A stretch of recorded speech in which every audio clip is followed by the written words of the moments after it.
Alhamdulillah, alhamdulillahirabbil alamin wa bihi nasta'in wa ala umurid dunya waddin.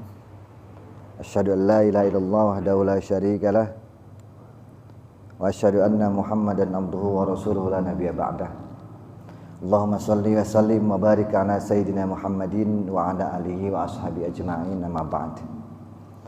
Puji syukur kehadirat Allah Subhanahu wa taala atas segala nikmat dan karunia-Nya kepada kita semua.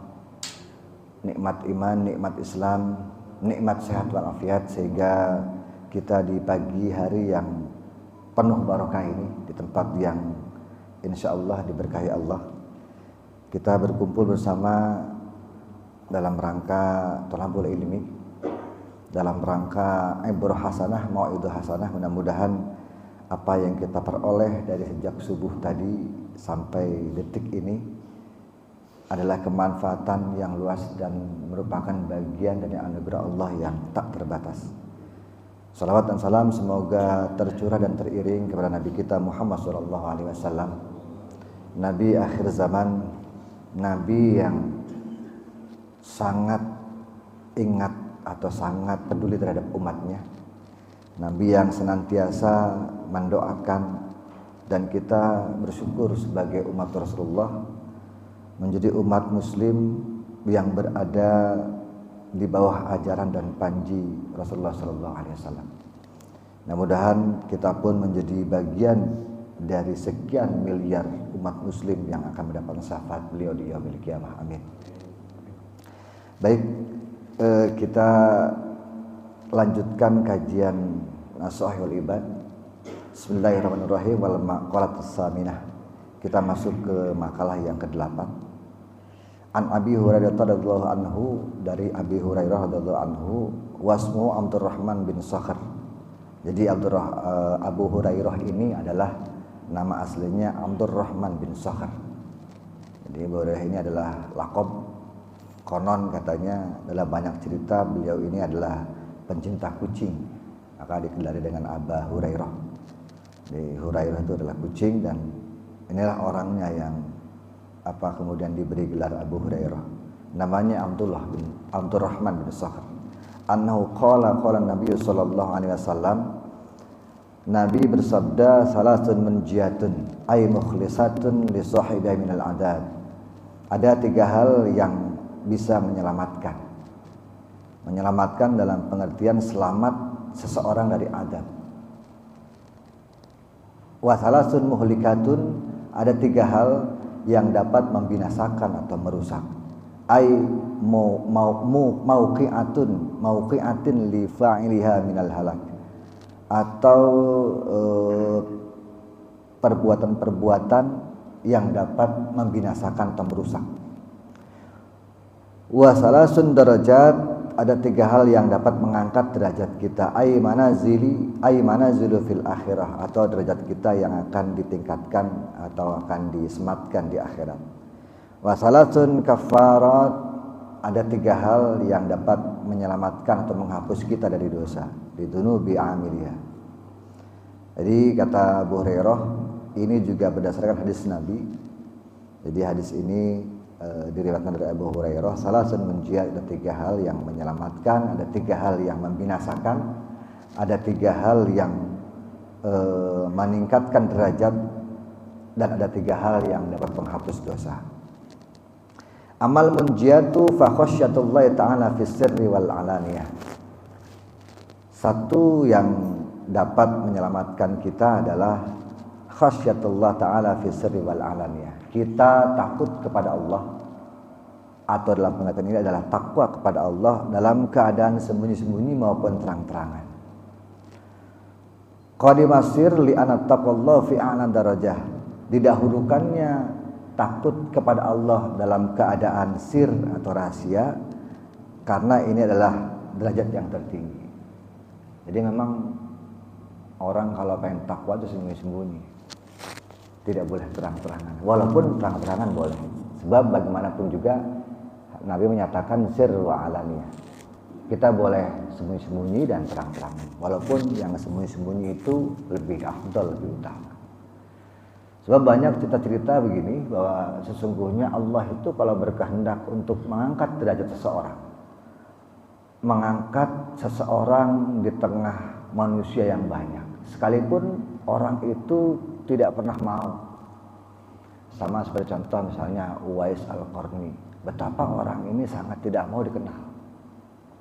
Bahkan mungkin dalam beberapa sejarah, kalau ketemu orang tuh lari dia, saking takutnya, nggak mau dikenal orang.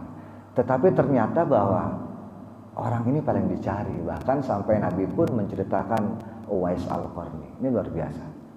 Jadi Allah kalau sudah berkehendak mengangkat derajat seseorang, tidak perlu dia punya jabatan, tidak perlu dia punya kekayaan, tidak perlu dia punya koneksi yang banyak. Allah akan mengangkat orang di tengah orang lain. Allah akan memperkenalkan seseorang itu kepada orang lain tanpa harus apapun. Sama banyak para sufi besar seperti Abu Qasim Al-Junaid juga sama seperti itu. Orang yang tidak mau dilihat takwanya orang lain, tetapi toh buktinya dikenal juga. Ya, kita tidak perlu harus menunggu menjadi kiai, tidak perlu harus menunggu menjadi ustadz atau ustadz viral untuk tidak terkenal. Ya, cukup kita takwa dengan sir aja. Kalau Allah berkehendak, maka kita akan menjadi orang yang terkenal. Jadi Allah bisa apa saja. Jadi tapi kemudian inilah yang didahulukan, sir bertakwa atau takwa dengan keadaan sembunyi-sembunyi itu lebih didahulukan. Wal qasdu fil faqri wal ghina, yang kedua yaitu berada dalam kondisi antara dermawan dan fakir. Berada dalam kondisi antara berkecukupan dan tidak berkecukupan. Ai at-tawassut fil ma'isyah bi allam yujawizu fiha al-haddi wa radiya bidzalik.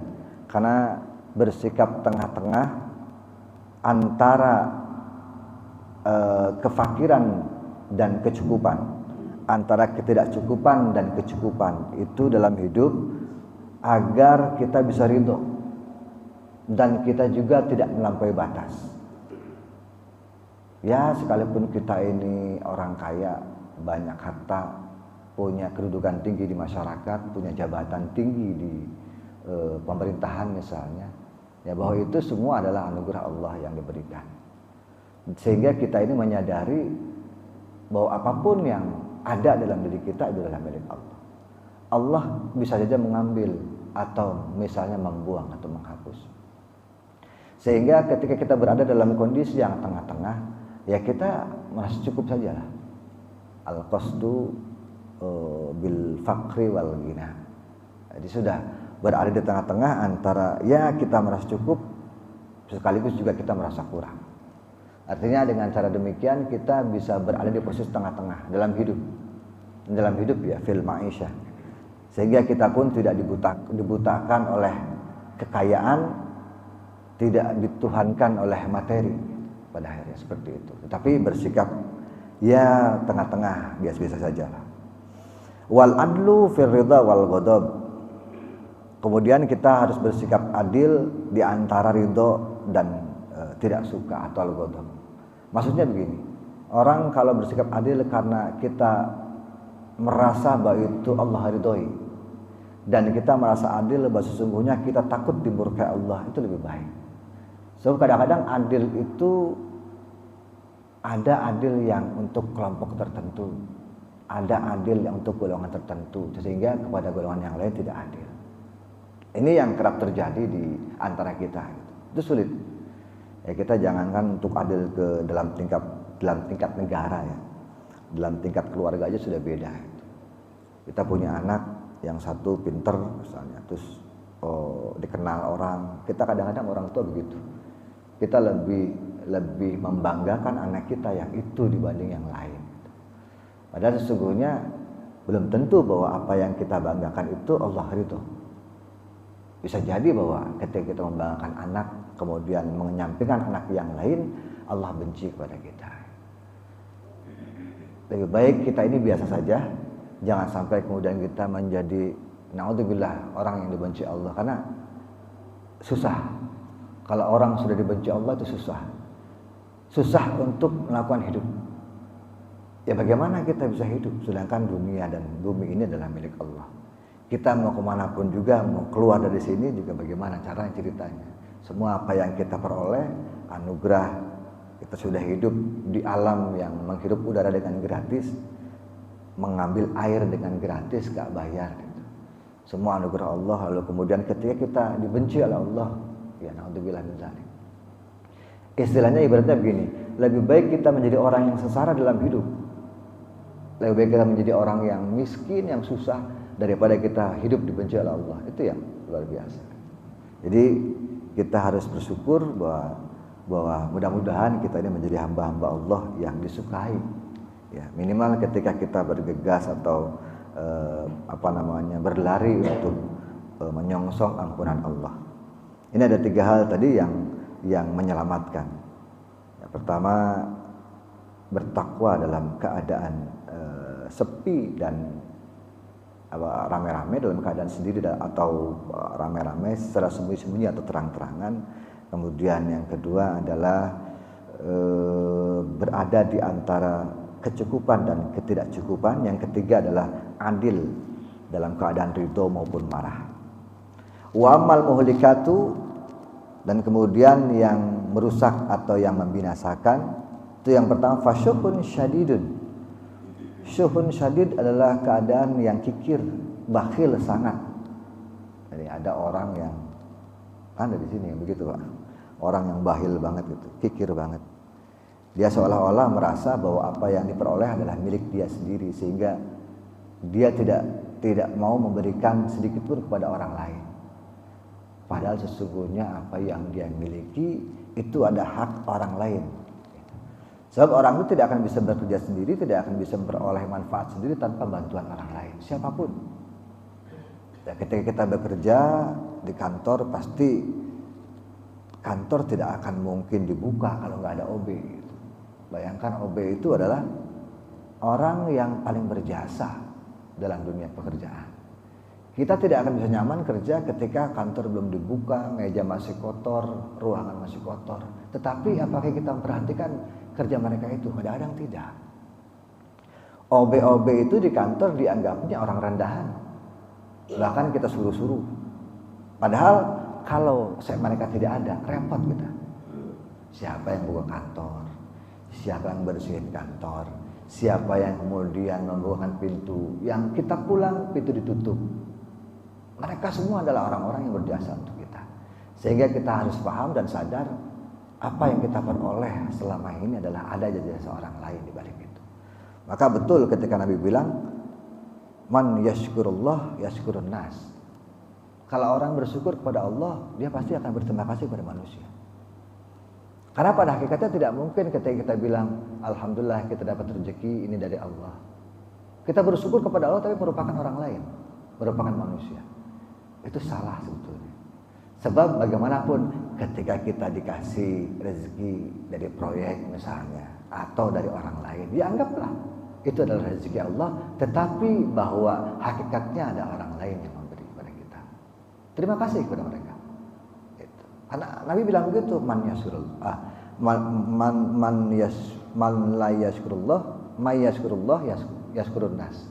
Orang yang bersyukur kepada Allah, dia juga orang yang berterima kasih pada orang lain, pada manusia. Jadi tidak semata-mata kita jangan sombong kemudian kita menyatakan alhamdulillah bersyukur bahwa ini semua dari Allah, tanpa kemudian menyebut ada orang lain terlibat di dalamnya. Sebab apa yang kita peroleh sesungguhnya ada bagian orang lain. Ya, contoh yang gampang tadilah, kita bekerja di kantor, OB-OB itu adalah orang-orang yang mungkin kelihatan tampak tidak bermanfaat. Tetapi kalau kita pikirkan lebih jauh, betapa mereka itu membantu kita dalam banyak hal. Kalau kita lapar, kita beri makanan. Ya, kita habis rokok, nyuruh beli rokok mereka. Kadang-kadang mereka tidak dikasih pun tidak apa-apa, karena itu sudah tugas mereka. Padahal, ya kalau saya nyuruh mereka ya kasihlah, misalnya sama kita beli rokok 1 ya rokoknya 2 gitu. Ya mudah-mudahan itu manfaat buat mereka. Kalau tidak mau ya tidak. Itu bagian dari kita berterima kasih. Kita punya rasa terima kasih bahwa kita diberi rezeki oleh Allah. Sesungguhnya ada keterlibatan manusia di dalam itu. Syuhun sadidun atau kikir yang sangat itu sangat merusak atau hal yang mengantarkan kepada kebinasaan. ay bakhilun syadidun fala yuaddi ma alaihi min haqqillahi ta'ala wa haqqul khalqi. Jadi orang yang kikir itu orang yang tidak melaksanakan hak Allah dan hak manusia. Dua-duanya ini. Syuhun sadid. Walaupun sesungguhnya yang namanya kikir itu ada juga syuhun muta'. Kikir yang menjadi kebiasaan yang diikuti. Tapi kikir yang menjadi kebiasaan atau yang diikuti ini bukan kikir pada hakikat ya, tapi kikir pada hal-hal tertentu. Jadi manusia itu pada dasarnya kikir memang. Kikir, suhun muta'. Dia selalu mengikuti, dia tidak mau diambil barangnya oleh orang lain. Itu kikir sebetulnya. Ketika kita ini punya barang yang bagus lalu kita hilang, Masya Allah kita sangat kehilangan sekali. Dan bahkan nyesalnya luar biasa. Ya jangan jauh-jauh lah kehilangan motor atau mobil yang begitu besar gitu. Hilang duit 20.000 atau 50.000 aja misalnya. Atau jangan begitu. Kita kadang-kadang lupa kalau mau sholat Jumat itu kadang-kadang kita naruh duit di sini 50.000, di sini 20.000 gitu. Maksudnya yang 20.000 ini buat kanceling masjid, yang 50.000 buat pulangnya nanti. Pas lewat kotak kita lagi ngantuk, masukin 50.000. Begitu dilihat, ya Allah, tadi salah masukin saya. Harusnya yang ini yang saya masukin, tapi yang ini gitu. Itu sudah luar biasa itu. Ada yang begitu kejadiannya. Ini artinya suhun muta'. Orang yang biasa manusia itu memang begitu. Pada dasarnya tidak ada yang tidak kikir. Pasti tidak mau. Ketika dia punya barang, punya sesuatu diminta orang lain ya nggak mau. Tapi yang dikasih kepada orang lain itu adalah barang-barang bekas yang sudah tidak dipakai, yang sudah tidak layak pakai, dikumpulkan lalu kemudian siapa yang butuhkan diambil. Padahal sesungguhnya Islam mengajarkan sedekah itu adalah sedekah yang paling disukai, itu yang benar. Nabi itu pernah diminta baju oleh Jabir, dikasih. Ada sahabat Nabi bilang, ya Rasulullah bajunya bagus sekali. Kamu mau? Dikasih sama Nabi. Nabi masih senang pada baju itu. Karena sedekah yang terbaik adalah sedekah yang kita beri apa yang kita senang. Nah itu namanya ikhlas itu. Ya gampang-gampang susah. Walaupun kita harus belajar ikhlas dan ridho, ya begitulah. Bayangkan bahwa semua ini adalah milik Allah. Kita tidak pernah memiliki apapun di dunia ini. Ya, tanah yang kita tempati, bumi yang kita pijak, kemudian alam raya yang kita lihat ini semua milik Allah. Bahkan jiwa kita itu milik Allah. Ya, kita tidak pernah tahu kapan kita mau diambil, ya terserah Allah. Gitu. Kita hidup pun bersyukur karena ini adalah bagian daripada anugerah Allah. Jadi bersyukurlah kita hidup. Sebab orang-orang mati itu pada dasarnya berdoa kepada Allah ingin hidup lagi, ingin memperbaiki amal-amal mereka.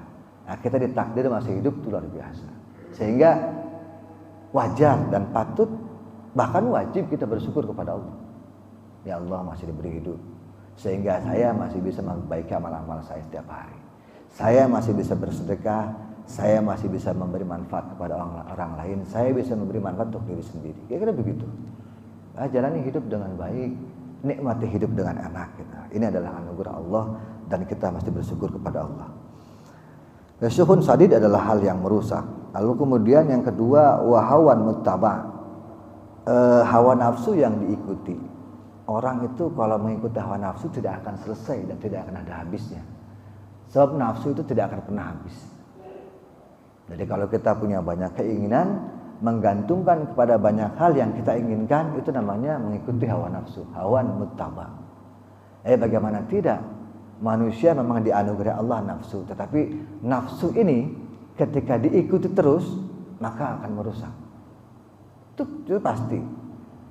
Dhaharul fasadu fil barri wal bahri bima kasabat aydin nas.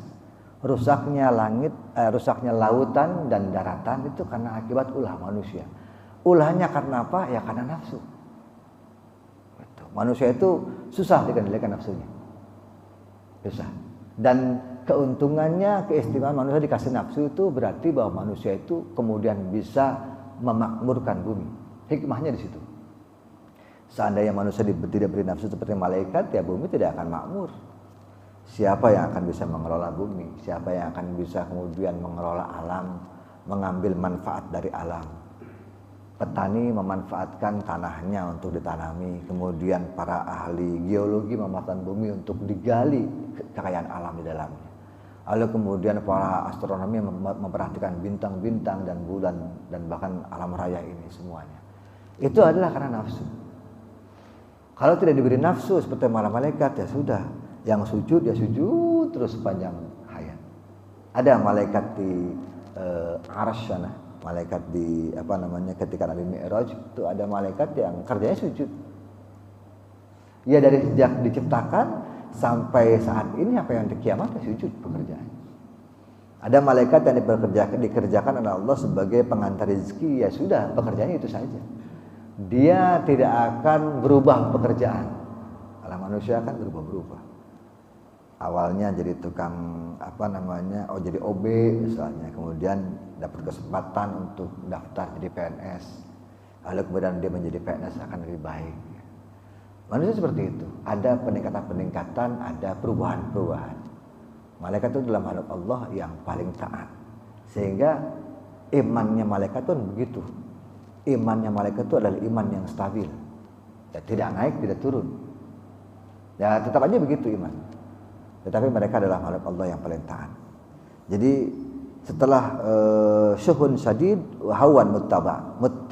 Jadi hawa nafsu yang diikuti. Wa ajabul mar'i bi nafsih, orang yang menunjukkan dirinya kepada orang lain. Orang yang membanggakan dirinya kepada orang lain. Jadi ini yang dimaksud dengan ujub. Itu bahaya itu, merusak. Orang ujub itu berarti menganggap dirinya sempurna. Menganggap dirinya adalah orang yang paling baik, orang yang paling benar, orang yang tidak pernah salah. Sehingga ketika ujub itu muncul kepada seseorang, maka dia menganggap orang lain terendah di hadapan dia. Padahal sesungguhnya Allah itu memberikan derajat yang sama kepada manusia illa bittaqwa, kecuali takwanya kepada Allah. Nah, kalau orang sudah merasa i'jabu binafsih, i'jabul mar'i binafsih, menunjukkan, memperlihatkan kesempurnaannya kepada orang lain, secara langsung berarti dia pun merendahkan atau membuat orang lain itu berada di bawah dirinya. Kalau orang itu merasa punya banyak harta, dia ketika membanggakan hartanya, dia pasti akan melihat orang lain itu orang yang tidak punya apa-apa. Sehingga kemudian dirinya merasa saya lah paling kaya di sini. Gak ada yang melebihi kekayaan saya. Atau ketika dia punya jabatan, ataupun misalnya dia seorang alim gitu yang punya banyak ilmu. Atau dalam dunia akademis dia seorang doktor, profesor yang kemudian merasa bahwa kepintarannya adalah melebihi orang lain. Sehingga kemudian menganggap orang itu rendah, dia merasa bahwa dirinya adalah paling sempurna. Itu bahaya. Itu lama kelamaan, lambat laun akan membuka jalan untuk merusak, muhlikan. Tidak hanya merusak dia sendiri, bahkan juga merusak lingkungan sekitar. Nah, ini yang diperingatkan oleh Nabi. Ajabul mar'i bi nafsi. Wa man darajat, adapun yang meningkatkan atau meninggikan derajat pada hari kiamat nanti, fa ifsya'us salam. Orang yang kalau bertemu dengan orang lain itu selalu menyapa dengan salam. Ai idharus salam bainan nas bi anna taslima ala man araftahu wa man lam ta'rifahu. Orang kalau mengucap salam itu bisa kepada orang yang dikenal atau kepada orang yang kenal. Ifsya'us salam itu adalah menebarkan salam. Maka dalam Islam itu sunahnya begitu. Ya, kita sama-sama orang-orang masjid atau sama-sama orang MA misalnya, atau orang estate yang kita pernah kenal, ya ketika ketemu assalamualaikum, ya sudah, itu sudah menjadi bagian dari hal yang mengangkat derajat kita di yaumil qiyamah. Sederhana sekali. Ifsya'us salam itu menyebarkan salam, terbiasa mengucap salam. Jadi orang yang senantiasa mengucap salam, jangan juga kita anggap sebagai orang yang sombong amat.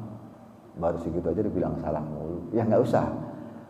Itu adalah bagian dari keinginan dia, dan mungkin dia memahami bahwa sesungguhnya itu adalah bagian yang akan meningkatkan derajat dia nanti di yaumil akhir. Ifsya'us salam, karena dengan salam itu orang akan merasa tentram daripada kita cemberut ketemu orang gitu. apalagi memperlihatkan kita tidak suka kepada orang lain. Lebih baik kita ketemu orang, assalamualaikum, sudah cukup. Itu menjadi bagian dari yang meningkatkan derajat kita di hadapan Allah di hari kiamat. Yang kedua, it'amut ta'am, memberikan makan. Lidhaif wal ja'i, kita bisa memberi makan kepada tamu yang datang ke rumah kita atau orang-orang yang lapar. Jadi it'amut ta'am itu menjadi bagian yang seolah-olah menjadi sesuatu yang integral di dalam ajaran Islam. Karena bagaimanapun Al-Quran pernah menyatakan huwallazi ja'ala lakumul arda dhalulan famshu fi manakibiha wa kulu min rizqihi wa ilaihin nusyur. Sudahlah, Allah ini yang sudah menciptakan bagi kalian bumi ini. Famshu fi manakibiha, udah jalan-jalan saja. Famshu fi manakibiha itu berkelilinglah kamu di bumi ini. Jadi hidup di dunia itu begitu, jalan-jalan. Famshu fi manakibiha. Lalu kemudian wa kulu min rizqi, makan-makan.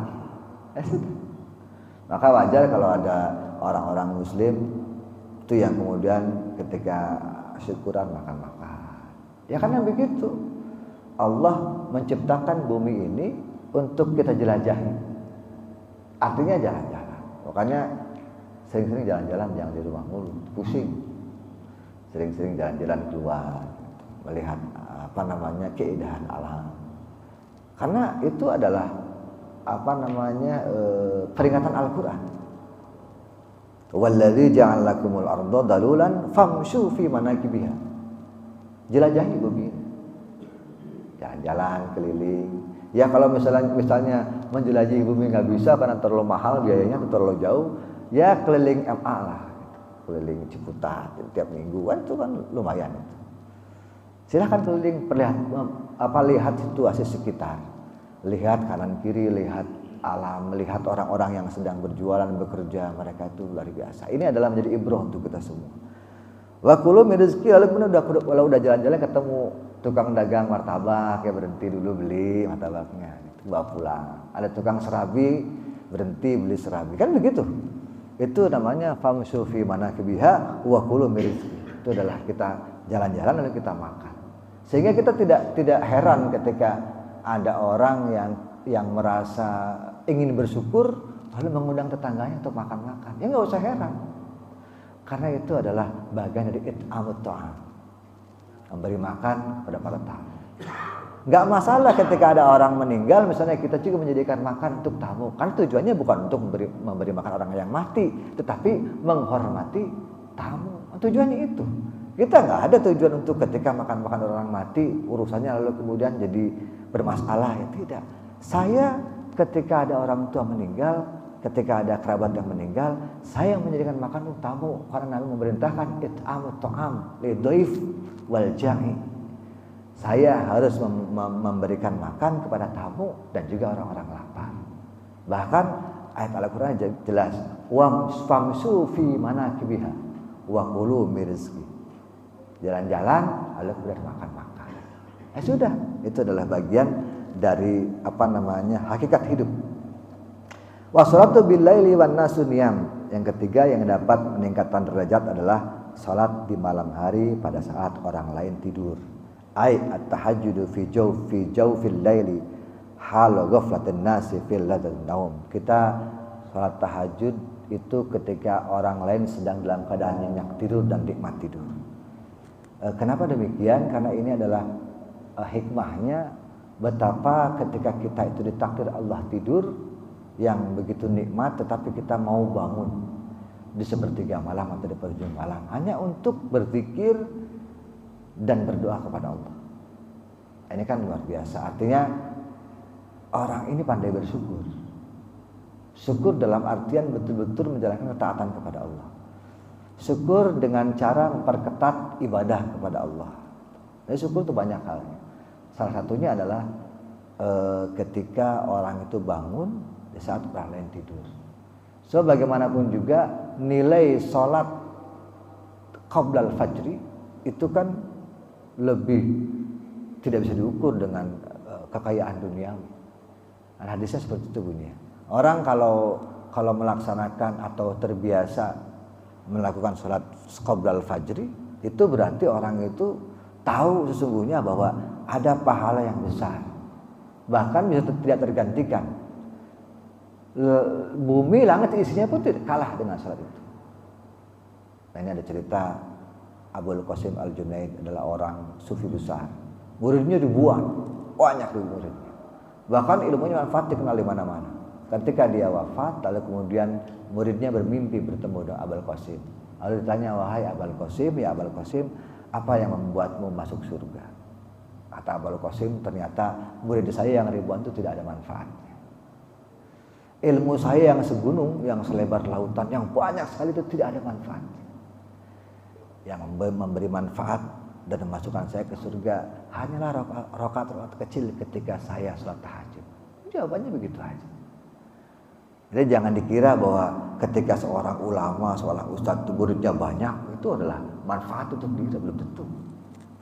Belum tentu ulama besar yang muridnya ribuan itu adalah orang yang dihormati di dunia, tetapi sekaligus juga Allah akan tercatat di akhirat. Belum tentu. Bahwa ada nilai-nilai yang lebih abadi, yang mungkin karena kita ikhlas. Bisa jadi karena ujub, ketika dia merasa muridnya banyak, ketika dia merasa orang terkenal, dia ujub, tunjukkan kepada orang lain, hilang semua amalan. Tetapi bahwa salat tahajud yang hanya 2 rakaat, hanya 4 rakaat, hanya misalnya 8 rakaat, tetapi ikhlas dilakukan ketika orang lain tidur, itu yang memiliki nilai yang luar biasa di mata Allah. Jadi jangan dianggap bahwa semua amal kita yang banyak itu di dunia dikalahkan oleh sholat 2 rakaat ini. Ini luar biasa. Itu adalah bagian dari keridhaan Allah kepada kita. Karena amal yang akan dihitung adalah amal yang memiliki nilai keikhlasan yang luar biasa. Ya kita susah. Karena ikhlas itu adalah kondisi di mana kita tidak bisa digoda oleh setan dan tidak bisa dicatat oleh malaikat. Malaikat tidak bisa mencatat. Kenapa? Tidak tahu apa yang kita lakukan. Setan tidak bisa menggoda karena tidak tahu apa yang kita niatkan. Sehingga setan bingung. Ketika orang ikhlas itu kan orang yang tidak berharap apapun. Tidak mau dilihat, tidak mau didengar, tidak mau dipandang orang lain. Yang dia harap adalah ridha Allah. Saya begini ya, saya ridha Allah. Saya senang kepada Allah. Saya begini ya, itu hanya harap ridha Allah. Bukan karena apa-apa. Ketika itu dilakukan, setan yang nggak tahu, nggak bisa goda. Malaikat juga mencatat bingung, nggak bisa nyatat, gimana caranya nyatat? Dia nggak tahu apa yang dilakukan.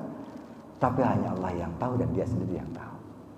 Inilah adalah amal-amal yang kecil yang mungkin bisa membawa kita ke jannahnya Allah.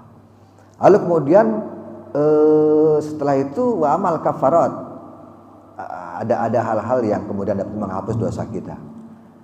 Yang pertama isbagul wudu fis sabarat. Orang yang menyempurnakan wudu pada saat cuaca dingin.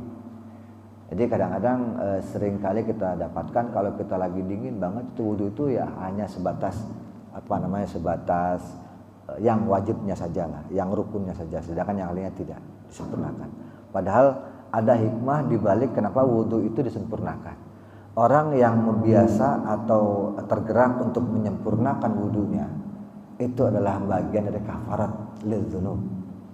Orang yang bisa menyempurnakan wudunya atau sering menyempurnakan wudu dalam keadaan apapun, sesungguhnya hikmahnya adalah dia dapat dihapus dari dosa-dosanya. Gampang kan? Udah kalau dalam keadaan apapun kita lagi susah, lagi dingin sekalipun, sempurnakan wudu kita. Dan kita berharap bahwa dengan wudu yang sempurna, kesalahan-kesalahan kita dapat diampuni.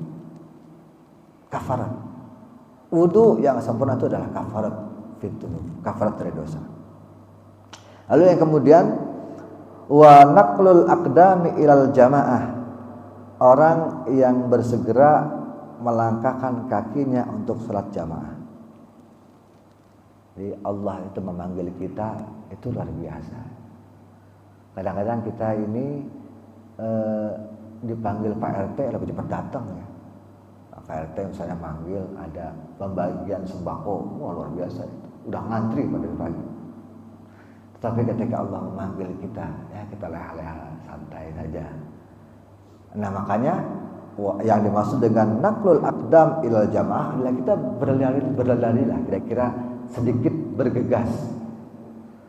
Ya sekalipun memang kita telat misalnya, upayakan ketika kita niat sholat jamaah jalannya agak cepat. Karena dengan nuqul aqdam itu bagian dari kafarat, penghapus dosa.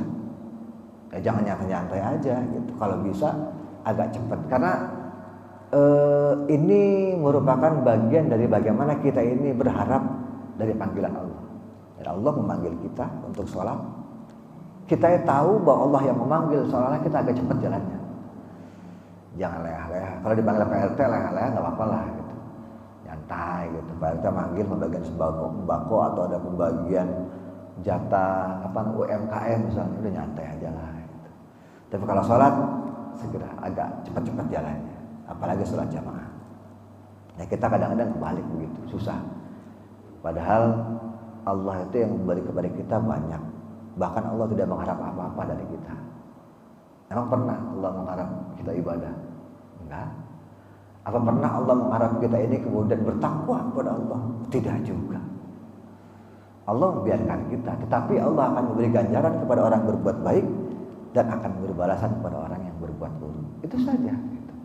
Tetapi bahwa Allah menyediakan bumi ini untuk kita tinggali, Allah menyediakan air hujan ini untuk kita minum, Allah memberikan semua hewan-hewan bahkan tumbuhan yang ada di bumi untuk kita semua, itu tanpa harus istilahnya kita itu memberi imbalan. Allah nggak perlu imbalan.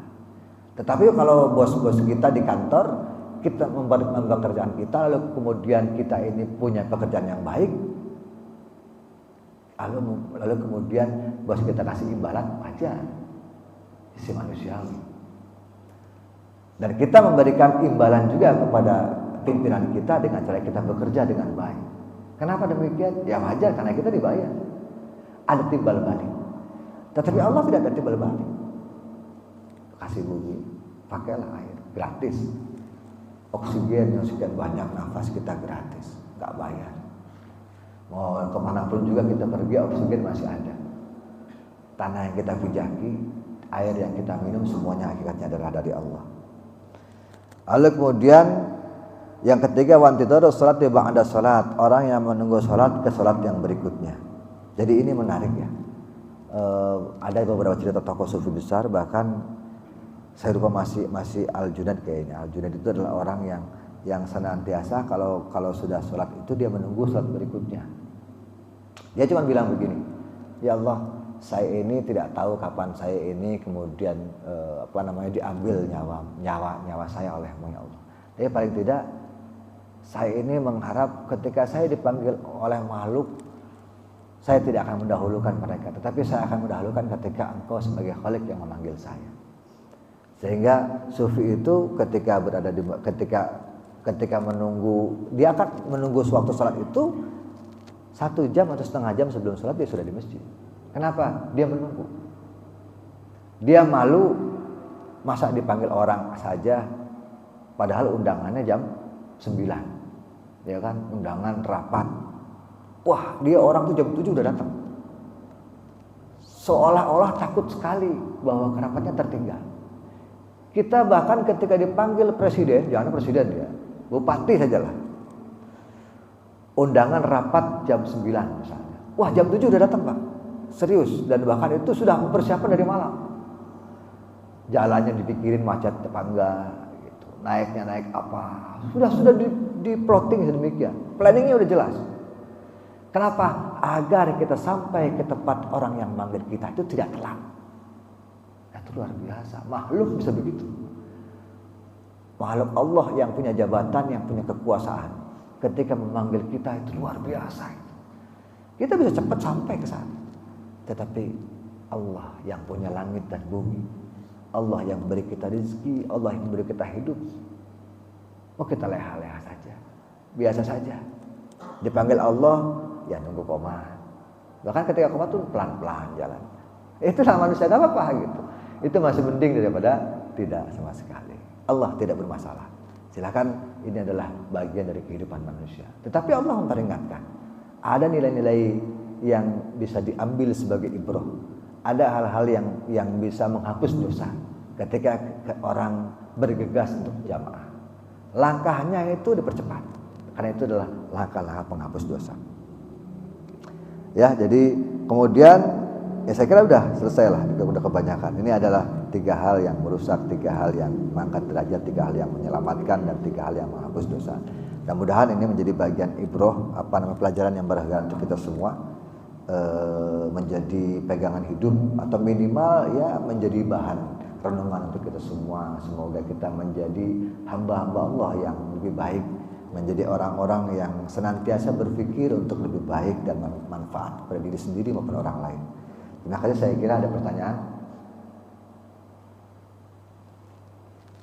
Alhamdulillah, kalau tidak ada pertanyaan kita teruskan di luar dengan begitu. Baik, terima kasih. Mari kita sama-sama membaca doa kafaratul majelis. Subhanakallahumma wa bihamdika asyhadu an la ilaha illa anta astaghfiruka wa atubu ilaik. Assalamualaikum warahmatullahi wabarakatuh.